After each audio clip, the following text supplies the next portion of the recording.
اگر فرض نماز کے دوران کوئی نمازی بے ہوش ہو جائے، کیا نماز توڑ کر اس کی مدد کرنی چاہیے؟ بالکل کرنی چاہیے، لیکن سارے نہ نماز توڑ دیں، ایک دو کریں۔ صحیح بخاری میں آتا ہے کہ جب سیدنا عمر کو زخم لگا تھا اور وہ قاتل بھاگنے لگا تو اس نے جاتے ہوئے بھی 6-7 صحابہ کو زخم لگائے، ان میں سے بھی کئی شہید ہو گئے، تو فوراً سے اس کو پکڑا کچھ صحابہ نے، اور عبد الرحمن بن عوف نے آگے بڑھ کے باقی نماز مکمل کی۔ انہوں نے نماز توڑی نہیں ہے، عبد الرحمن بن عوف نے اسی کو آگے سے کنٹینیو کر کے نماز، جیسے امام کا وضو ٹوٹ جاتا ہے یا امام کو کچھ، باقی صاحب نے سارے نہ توڑ کے پیچھے بڑھے، جو قریب قریب ہیں وہ توڑے۔ اچھا، جو بے ہوش ہو جائے بندہ تو وہ بعد میں اگر نماز کیسے دہرائے اپنی؟ وہ مطلب جب وہ اس کو ہوش آئے تو وہ دوبارہ تو شروع سے پڑھ لے یار، وہ کیڑی کچھ سراد و تسبیح انہیں نیتی ہوئی سی، کتنا ٹائم لگ جائے گا؟ ہاں یہ کون سی پریشانی والی بات ہے، شروع سے پڑھ لے۔ ٹھیک، ابھی اذان شروع ہو گئی ہے، اس کو تھوڑی دیر کے لیے نا آپ سٹاپ کر دیجئے، پھر باقی چیزیں انشاءاللہ بعد میں کرتے ہیں۔ ہاں جی، غلام محی الدین شروع کریں جی اگلے سوال۔ علی اگلا سوال ہے، اگر جماعت کے ساتھ نماز پڑھنے میں کوئی رکعت نکل جائے اور مقتدی امام کے ساتھ سلام پھیر دے، پھر اسے یاد آئے کہ میری نماز تو باقی ہے، تو اپنی نماز پوری پڑھے گا یا جو باقی؟ نہیں، کوئی مسئلہ نہیں ہے، جب مرضی اسے یاد آئے۔ بخاری اور مسلم میں حدیثیں موجود ہیں، مسئلہ نمبر 92 میں نے جو سجدہ صاحب کے اوپر ریکارڈ کرایا تھا، اس میں نے بتایا تھا کہ نبی علیہ السلام تو وہ رکعتیں جو ہے وہ کم پڑھا کے مسجد کی سے باہر جا رہے تھے، تو کسی صحابی نے یاد کروایا، باقی صاحب سے پوچھا، واپس آئے، آپ نے باقی رکھتے پوری کی اور سجدہ صاحب کیا۔ پوری نماز نہیں پڑھنی ہوگی؟ نہیں، پوری نماز نہیں پڑھنی ہوگی، تو وہ ادھر ہی اس کو سلام پھیرنے کے بعد بھی یاد آ گیا ہے، اسی وقت وہیں کھڑا ہو، باقی رکھتے پوری کرے اور اینڈ پہ سجدہ صاحب کر لے۔ کتنی عمر میں لڑکا اور لڑکی پر نماز فرض ہو جاتی ہے؟ جب بالغ ہوں گے، اور عموماً بالغ ظاہر ہے کہ جب پہلی دفعہ یعنی مرد کے لیے وہ نائٹ فال والا احتلام والا ایشو ہو اور عورت کو پیریڈز آ جائیں تو وہ بالغ تصور کی جائے گی، اسی کے اوپر اجماع ہے کہ اس وقت اس کے اوپر نماز فرض ہو جائے گی۔ لیکن ابو داؤد کے اندر حدیث موجود ہے کہ بچہ 7 سال کا ہو جائے اسے نماز کا حکم دو، 10 سال کا ہو جائے تو مار کے پڑھاؤ تاکہ اسے عادت پڑے۔ وہ مارنا وہ وحشیوں کی طرح مارنا نہیں ہوگا، ترغیب کے لیے۔ فجر کی اذان کے علاوہ کسی اور اذان میں اگر کبھی مؤذن کی زبان سے الصلاۃ خیر من النوم کے الفاظ ادا ہو جائیں تو اس سے کوئی حرج نہیں ہے، کوئی کفارہ نہیں ہے، ٹھیک ہے، وہ اضافی الفاظ ہو گئے نا، اضافی بھی اس اعتبار سے ہیں کہ سنت تو ہیں، میں نے ثابت کیا کہ سنن ابی داؤد اور سنن نسائی میں موجود ہے کہ نبی علیہ السلام نے فجر کی اذان کے لیے خود تعلیم فرمائے ہیں الصلاۃ خیر من النوم کے الفاظ، تو نکل جائے تو کوئی حرج نہیں ہے اس میں۔ اور فجر میں اگر وہ بھول جائے اسے تب بھی کوئی حرج نہیں ہے، اذان تو ہو جائے گی، دوبارہ اذان دینے کی ضرورت نہیں ہے۔ نمازی کے آگے سے گزرنے کے لیے نمازی کی طرف منہ کر کے انتظار کرنا کیسا ہے؟ جبکہ نمازی غلط ہے، جو ہے نا وہ رکوع سجود ہاں وہ اس سے وہ اس کی جو ہے مشغولیت میں فرق پڑے گا، نمازی کی طرف منہ نہ کرے۔ تو اس سے وہ والا حکم تو نہیں اس پہ آئے گا کہ آگے سے گزرنے والا؟ نہیں، آگے سے گزرنے والا تو نہیں آئے گا۔ نمازی کی طرف منہ کرنا تو بہت بڑی بات ہے، آپ سائڈ پہ بھی بیٹھ کے کسی نمازی کو تھوڑی دیر تک ایسے دیکھتے رہے جو نماز پڑھ رہا ہے، انہیں پریشانی لگ جائے گی یار اللہ خیر کرے، تو وہ اس طرح نہ کریں۔ اور یہ خصوصاً میں نے اہل حدیث کی مشتوں میں دیکھا ہے کہ وہ سلام پھیرتے ہی نا پیچھے سارے پیچھے منہ کر کے، حالانکہ امام کے لیے سنت ہے، وہ مقتدی بھی پیچھے طرف منہ کر کے تو دیکھنا شروع کر دیتے ہیں کیڑا کیڑا آیا، کیڑا لیٹ ہوا ہے، وہ خام خواہ، مطلب یہ چیز ٹھیک نہیں ہے، غلط ہے۔ مقتدی باجماعت نماز میں آخری رکعت میں شامل ہوا جبکہ امام نماز میں پہلے غلطی کر چکا تھا، اب نماز ختم کرنے سے پہلے امام نے صحف کے 2 سجدے کیے، تو مقتدی کے بھی کرنے ہوں گے، اس لیے کہ جب تک امام اپنی نماز مکمل نہیں کرتا مقتدی امام کی اس امامت سے بھاگ نہیں سکتا کہ وہ ڈرائیور کو چھوڑ کے ہی بھاگ جائے، گاڑی میں سے چھلانگ لگا دے، چلتی گاڑی میں سے چھلانگ لگانا نا، یہ پہلے وہ اس کو اسٹیشن پہ رکنے دیں، کنکلوڈ کرے وہ اپنی نماز۔ جب امام کی نماز ناقص ہے تو وہ امام تو نے خروج بالسنعی ہی کیے ہی نہیں ہے، نماز سے نکلے ہی نہیں ہے، اور آپ خام خواہ یہ تو اسی طریقے سے کہ امام ابھی تشہد پڑھ رہے ہیں اور آپ کہیں جی چلو میں تو پڑھ لیا، میں باقی اپنی رکعت پوری کر لوں، کیا کیسے کر لیں گے؟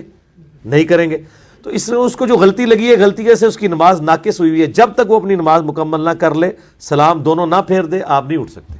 اور دونوں سلام پھیرنا ضروری ہے۔ اور مقتدی پہ تو سجدہ صاف نہیں ہوگا نا، ان 2 سجدہ صاحب مقتدی کے اوپر انڈائریکٹلی تو ہو گیا نا، امام کو تو فالو کرنا پڑ گیا نا، وہ ظاہر جماعت کا حصہ بنے گا نا، چاہے وہ غلطی میں، اور پتہ نہیں کیڑا مقتدی جی نے اتنا صاحب لایا کہ میرے تو آنے پہلے نے کوئی غلطی کی ہوئے گی جدہ ہون پہ کٹتا ہے، یہ کس طرح اس نے صاحب لگایا ہوا ہے، کوئی دوربین فٹ کی ہوئی ہے؟ نہیں، وہ اگر شامل ہوا ہے تیسری میں، اس کو یہ کس نے بتا دیا؟ ہو سکتا ہے تیسری میں اس کو غلطی لگ گئی ہو جس کی وجہ سے وہ صاف کرنا چاہ رہا ہے۔ یہ تو آپ کا خیال ہے نا کہ پہلی یہ دوسری میں غلطی لگی ہے، آپ کیوں اپنے جو ہے وہ عقل کے گھوڑے جو ہے وہ دہرا رہے ہیں؟ صحیح، وہ دہرانے کی ضرورت ہی نہیں۔ نماز میں سلام پھیرنے کے بعد نمازیوں کا آپس میں سلام کرنا اور امام سے سلام کرنا کیسے ہے؟ یہ کوئی دین کا حصہ نہیں ہے، لیکن اگر کلچرلی کہیں پہ لوگ اس طریقے سے کر لیتے ہیں، اس کو دین کے طور پہ نہ پریزنٹ کریں، کبھی کبھار حال احوال پوچھ لیتے ہیں، وہ تو ٹھیک ہے، لیکن اس وقت جو پریکٹیکلی بدعت کی شکل اختیار کر گیا، بلکہ امام تو انتظار کرتا رہتا ہے آج فلانا آیا کہ نہیں آیا، وہ لائن بنا کے کر رہے ہوتے ہیں، وہ تو تقریباً بدعت کی شکل اختیار کر چکے ہیں۔ نمازیوں کے ساتھ جو سلام کرنا ہے دائیں اور بائیں جائز ہے، کر تو سکتے ہیں، لیکن اس پہ کیا گھوڑوں کی دموں والی حدیث فٹ یہاں نہیں وہ فٹ تو ہوتی؟ نماز کے دوران ہے نا، اس کو فی الصلاۃ، نماز کے بعد تو نہیں ہوگا نا، سلام پھیر کے تو آپ نماز سے فارغ، یہ زیادہ تر انڈونیشین ملیشین کرتے ہیں، اور مجھے لگتا ہے شاید انہوں نے دین کا حصہ ہی اس کو بنایا ہے، اگر اس طرح ہے تو پھر نہ کریں، ٹھیک ہے۔ پھر سلام پھیر کے تو آپ نے باقی وظائف کرنے ہیں کہ بجائے آپ پنجے لینے شروع کر دیں، ہر بندہ اپنا اپنا وظیفہ کرے، پھر کئی اذکار ایسے ہیں جو آپ نے گفتگو سے پہلے کرنے ہیں، گفتگو میں تو سلام کا جواب بھی دینا پڑے گا، اللہم اجرنی من النار تو گفتگو کیے بغیر ہے۔ کیا مسجد کی چھت پر امام اور خطیب کی رہائش گاہ بنانا جائز ہے؟ بنا رہے ہیں لوگ، بس یہ ہے کہ فقہ حنفی میں یہ چیز مشہور ہوئی ہے کہ جو مسجد ہے وہ تحت الثری سے لے کے اوپر تک جو ہے وہ مسجد ہی ہے، مسجد کی جو باؤنڈری ہے ایگزیکٹ جو سجدہ گاہ ڈکلیئر ہے ایگزیکٹ اس کے اوپر نہ ٹوائلٹ بن سکتا ہے نہ کوئی اور چیز بن سکتی ہے، یہ انہوں نے ایک اجتہادی مسئلہ نکالا ہے، جبکہ اس کی کوئی اصل نہیں ہے، یہ تو پاسبل ہی نہیں ہے اس طریقے سے، کیونکہ اب جس طریقے سے مسجدیں بڑے بڑے فلیٹس بن رہے ہیں، ملٹی سٹوری بلڈنگز بن رہی ہیں، اس میں تو یہ ہو ہی نہیں سکتا کہ وہ پہلے صاحب لگائے کہ یار ادھر تھلے تھے کدھر کو ٹوائلٹ نہیں آ رہا، صرف اوپر کا مسئلہ نہیں ہے کہ نیچے بھی نہیں بنا سکتے، یہ فقہ حنفی کا جی فقہ حنفی کا مسئلہ ہے کہ مسجد ہے نا، نہ اس کے نیچے مسجد کے علاوہ کوئی اور جگہ ہو سکتی ہے نہ اوپر، لیکن اب انہوں نے ٹالریشن کر لی ہے کہ وہ کہتے ہیں ٹوائلٹ نہ بناؤ، ویسے تھوڑا بہت ہو جائے چل قرآن جائے۔ و سنت میں کیا ہوا اس کے بارے قرآن و سنت اس حوالے سے خاموش ہے، قرآن و سنت میں تو مسجد وہی حصہ ہے جو آپ نے مسجد ڈکلیئر کی ہوئی ہے، اگر ایک 3 منزلہ بلڈنگ ہے اس میں ایک منزلہ آپ نے مسجد کے لیے کی ہے تو وہی مسجد ہے، نہ اس کے اوپر مسجد ہے نہ اس کے نیچے مسجد ہے، جب تک آپ ڈکلیئر نہیں کرتے تو بنا سکتے ہیں، یعنی کہ رہائش کا بنا سکتے ہیں۔ کیا ماتھے پر کثرت سجود کی وجہ سے محراب پڑھنا نیک ہونے یا نمازوں کی قبولیت کی نشانی ہے؟ آج کل تو محراب نہیں پڑھتے ہیں، اس کی وجہ یہ ہے کہ آج کل قالینوں پہ لوگ نماز پڑھ رہے ہیں، چٹائیاں، ہمارے جب ہم چھوٹے چھوٹے ہوتے تھے اس وقت چٹائیاں ہوا کرتی تھیں کھجور کی چھال کی بنی ہوئی، ان کے اوپر یعنی نشان بن جاتا تھا، یا ڈائریکٹ زمین پہ جو نماز پڑھنے والے ہیں اس کی وجہ سے نشان بن جاتا تھا، اب تو نشان بہت کم لوگوں کے بنتے ہیں، میرا بھی شاید پرانے زمانے کا ہی بنیا ہوئے گا جو ہے کہ تھوڑا بہت بن گیا، تو اس کی کوئی فضیلت نہیں ہے کہ اگر کوئی کہے جی اس کی وجہ سے، وہ بعض لوگوں میں مشہور ہے کہ جس کا محراب پڑ گیا تو وہ اب جنتی ہو گیا، تو اس کا بڑا آسان سا ٹیسٹر ہے، اگر وہ بریلوی ہے تو اس کو وہ کہیں کہ وہ دیوبندیوں کو تبلیغ جماعت والوں کو محراب پڑے ہوئے ہیں، کہیں گے وہ تیائی دو اس کی نے، تو پھر محراب تو دوزخ جنت کا فیصلہ نہیں کر رہا، اور دیوبندیوں سے پوچھ لیں بریلیوں کے بارے میں کہہ دیں گے وہ، تو یہ نہیں ہے۔ البتہ قرآن پاک میں سورۃ الفتح میں آخری رکوع کے اندر نبی علیہ السلام کے اصحاب کی یہ توصیع بیان ہوئی ہے کہ ان کے ماتھوں پر نشان ہے سجدوں کے، وہ سجدوں کے نشان سے مراد قطعاً یہ لیا گیا کہ اس پہ کوئی داغ پڑ گئے ہوئے ہیں، یعنی وہ سجدے پہ نشان تو جب ذرا ڈائریکٹ مٹی پہ سجدہ کرتے تھے تو مٹی کا بھی نشان پڑ جاتا تھا، گرد پڑ جاتی تھی، اس سے یہ مراد نہیں کہ انہوں نے باقاعدہ رگڑ کے نشان بنائے ہوئے تھے یا وہ کالے ہو گئے ہوئے تھے، یہ ضروری نہیں ہے، اور نہ یہ چیز کی دلیل ہے کسی کے نیک یا بد ہونے کی، وہ تو اللہ نے فیصلہ کرنا ہے کہ نمازوں کی قبولیت کس لیول کی ہے۔ اس حوالے سے کوئی حدیث وغیرہ آتی ہے کہ قیامت کے روز اس کے ماتھے میں سے نور وغیرہ نکلے گا؟ نہیں، وہ تو یہ آتا ہے اعضائے وضو کے بارے میں، بخاری مسلم میں آتا ہے کہ جو میری امت کے اعضائے وضو ہیں وہ چمک رہے ہوں گے، اور میں ان اعضائے وضو کے چمکنے کی وجہ سے اپنے امتیوں کو پہچان لوں گا، یہ آتا ہے، اعضائے وضو کا آتا ہے، اس کا نہیں؟ اس کا نہیں آتا۔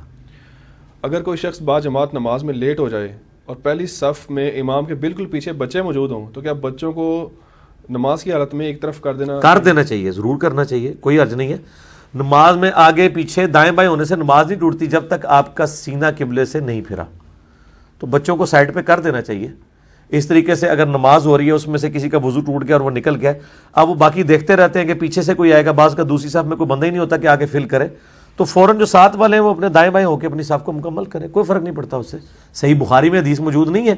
کہ ابن عباس کہتے ہیں کہ میں نے نبی علیہ السلام جو تہجد کی نماز پڑھ رہے تھے، میں نے آپ کے پیچھے الٹی طرف آ کے نیت کر لی، آپ صلی اللہ علیہ وسلم نے مجھے کان سے پکڑ کے دائیں طرف کھڑا کیا نماز کے دوران، آپ صلی اللہ علیہ وسلم نے بھی ایکشن کیا، وہ بھی کدھر سے کدھر تک پہنچ گئے، تو کوئی حرج نہیں کر سکتے۔ یہ جو مشہور ہے جی دایاں انگوٹھا ہل گیا تو نماز ٹوٹ گئی، کچھ نہیں ہوتا، کیوں ٹوٹے گی نماز؟ ابھی خام خواہ لوگوں نے مشہور کیا ہوا۔